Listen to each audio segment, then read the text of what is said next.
Hi, I'm Sarah, and if you know me, you know I cherish my alone time. What you may not know is it wasn't always that way. I grew up with separation anxiety. Yay! If you're a toddler, that's not too unusual, but it didn't go away in kindergarten. I still had it in first grade, and second grade, and also third. It went away in 7th grade, guys. So, as most people don't remember their toddler years all that well, they don't seem to understand the severity of separation anxiety. I'm here to tell you guys about it. So, once when I was probably around 7 or so, my mom, sister, and I went into the bathroom at some place to, use the bathroom. And I asked them to wait for me like I always did. While I was in the stall, I heard the door to the bathroom open and close. I instantly feared they'd left me. Alternate explanations were running through my head. Maybe someone else came in. Maybe only one of them left and the other's still there. The maybes were piling up. Once I finished, I left the stall and saw that I was indeed alone. Not even a stranger was in there. Tears started streaming down my face and nothing I could do would stop them. I couldn't breathe. Like I was having an asthma attack, except my inhaler just walked out the door. I started to gag. I felt like I was going to throw up. My feet were bolted to the floor when all I wanted in that moment was to see my family. When you begin to panic, the logical part of your brain shuts down. So I couldn't even consider the possibility that they were just outside the door. When you have separation anxiety, it's a case of if I can't see you, you're not there. So once I realized the longer I'm in there, the longer I'm alone, I forced myself to run out of the bathroom. I was probably alone there for less than a minute, but it felt like hours. Once I saw my family, I began to calm down. Imagine how many times you're separated from your family in a day. Imagine what I just described happening every single time. Even the fun things were challenging. Going to a friend's house was difficult, but going into school every day, that was torture. It was indescribable having my family be almost a mile away for 6.5 hours every day. In reality, that's not too far, but it is when you have separation anxiety. Hold on. I don't have a picture to memorize. Looking back on all my struggles, it does seem like quite a dramatic reaction, something people do multiple times a day. It even seemed that way at the time. People with separation anxiety, they know their reaction is extreme, or at least I did. But it wasn't a choice. I feel like most people with separation anxiety would rather not have it. It's a horrible experience, and I'm so grateful I was able to move past it. I think it made me more open to the fact that people can't always control what they're afraid of. And if the reaction seems extreme, they need support and understanding, not criticism and judgment. In March of this year, my family got a new dog. We quickly discovered that she has separation anxiety. Every time I hear my family getting frustrated because she won't get in her crate, I feel awful because I know what she's going through. She's not being stubborn or difficult or whatever you might think. She is scared. She knows she's about to be left alone and she doesn't know when we're going to be coming back. But hopefully, it'll go away for her just like it did for me.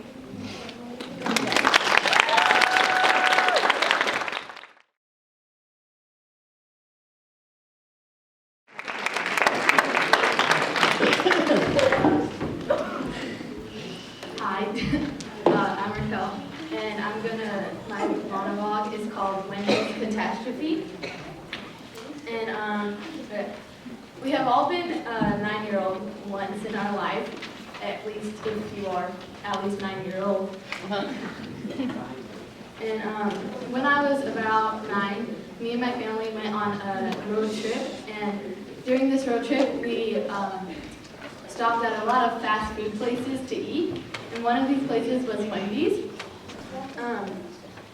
Since I was 9, I had a lot of my ways of getting my way, and this time, what I wanted to get, it was an ice cream cone. My way of getting my way was by acting cute and sad at the exact same time, and it worked. I was able to get an ice cream cone, me and my brother both.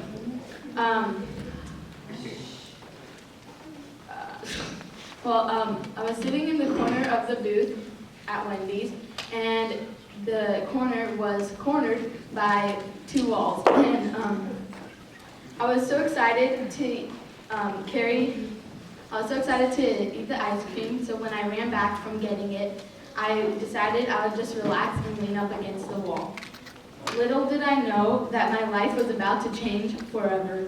I leaned back with a large smile on my face. I leaned back a little more, and it lowered. A little more, and thump. I had hit the ground. My whole day was ruined. I mean, I was just sitting there minding my own business in a Wendy's. So since that day, I have been more and more clumsy and been called a spaz over and over again. So just make sure that wherever you are, there's not a hole between the walls.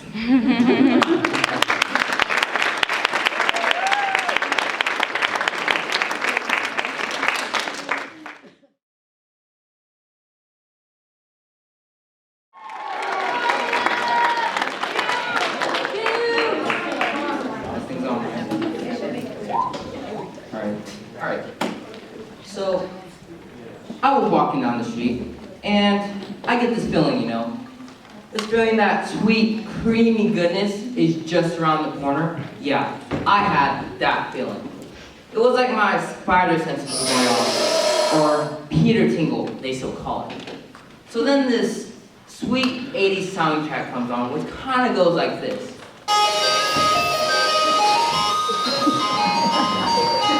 And my head's doing this kind of motion, and my body's doing this.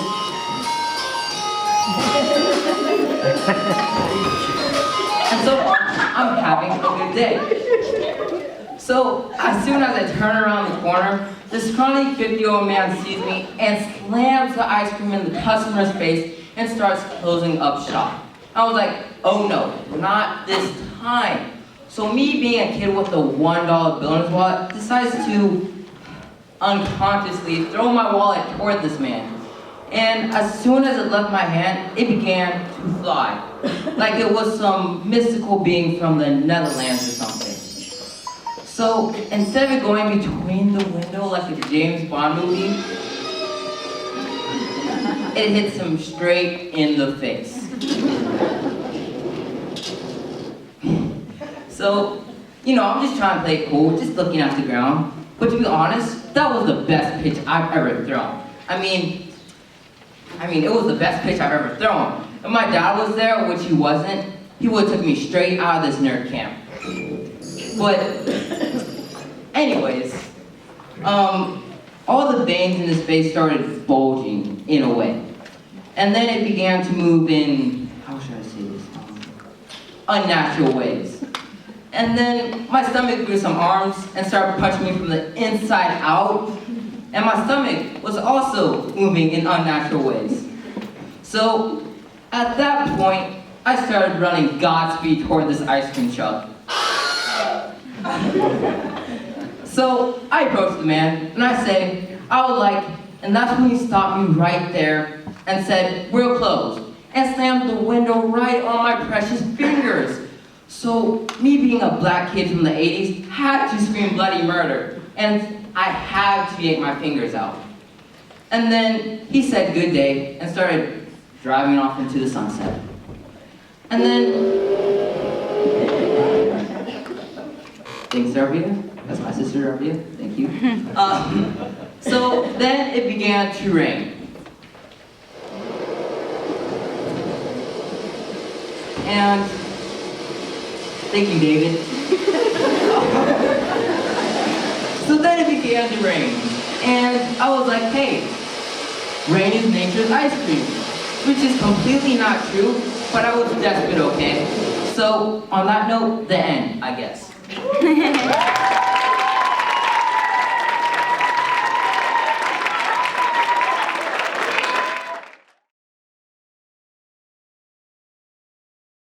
Hi, my name's Alexis, and my monologue is called The 10K Disaster.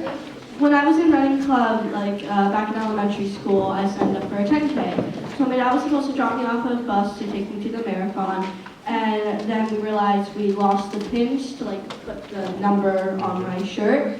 So we spent a good 10-15 minutes looking for them, and then we realized the bus left. So So we start walking around the city, seeing if we can find the bus, and we call my teacher, because she was one of the running club helpers, and she was like, you guys are screwed. There's nothing we can do about it. And I was like, okay. So we go into the car, we drive over to the 10K, and once we get there, we ask the security officer if he can let me in, and he's like, it already started, and it was like 15 minutes before that, so we know it didn't start already.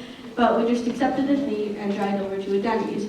So we're waiting for someone to serve us, and like person to take us to a sitting thingamabobjigger, and I decided to go use the restroom. When I come back, there's still no one, and my dad just looks at me and goes, and then like one of the old people there, because there were only old people, go, we're serving ourselves here.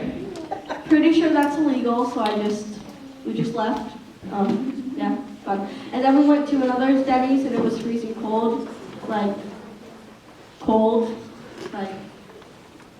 really cold. I don't know how to describe it. And then I went home and slept. It wasn't a good day. Don't miss a 10K. If you're a security officer, let people in who are a little bit late. And don't do illegal things at Denny's. Okay.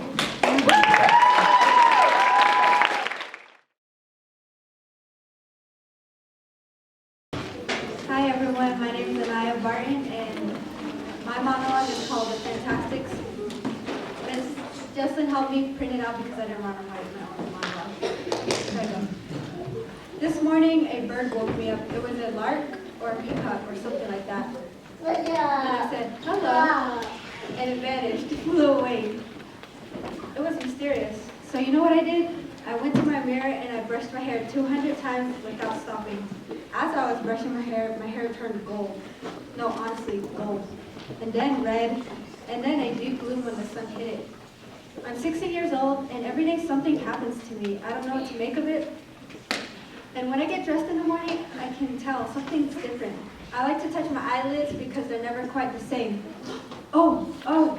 I hug myself till my arms turn blue, and I cry and cry till the tears come down. And I taste my tears. I love to taste my tears. I'm special. Please, God, please, don't let me be normal. You are all unique. I love you all. Be good. Aww.